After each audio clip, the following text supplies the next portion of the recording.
Sa nakalipas po na magdamag, 4 rin ang patay sa magkakahiwalay na insidente ng pamamaril sa Quezon City. Isa po sa mga biktima binaril sa isang lamay. Balitang hatid ni Jay Sabale. Walang tigil ang pag-iyak ni Cecil Santos habang hawak ang anak at dinaan sa harap niya ang bangkay ng kanyang kinakasama. Di niya raw sukat akalain na matapos ang 2 buwan na hindi pag-uwi ni Marvin de los Santos, ay ito na pala ang huling uwi niya sa kanila sa Maligaya Street, Freedom Park 1, Barangay Batasan Hills. Tayo po magbago kasi sabi ko sa kanya gano'n.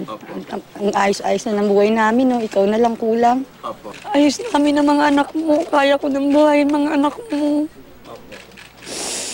Sabi ko sa kanya. Sabi niya, magaling kang ina eh. Sabi niya gano'n, kaya nga lagi kita iniiwan kasi alam ko kaya mo eh. Yan daw ang huli nilang pag-uusap bago siya umakyat upang matulog at iniwan si De Los Santos at ang mga anak nito na nanonood ng TV sa ibaba. Mag-aalas 12 raw ng hating gabi nang bigla. May 2 pumasok, binaril, ipapaapat.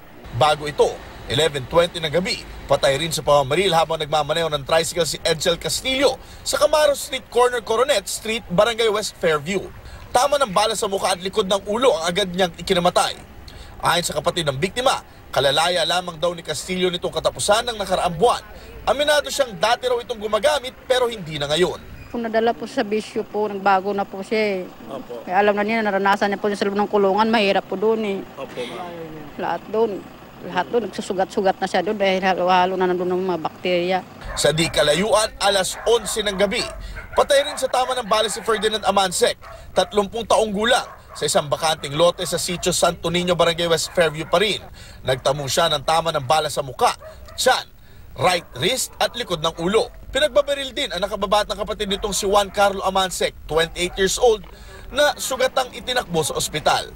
Bandang alas 7 naman ng gabi, binaril din hanggang sa mapatay ang isang lalaking nakilala lamang sa pangalang alias Atoy. Nagkarakrus daw si Atoy sa isang lamay sa Bonifacio Street, Barangay Bagong Silangan ng pagbabarilin.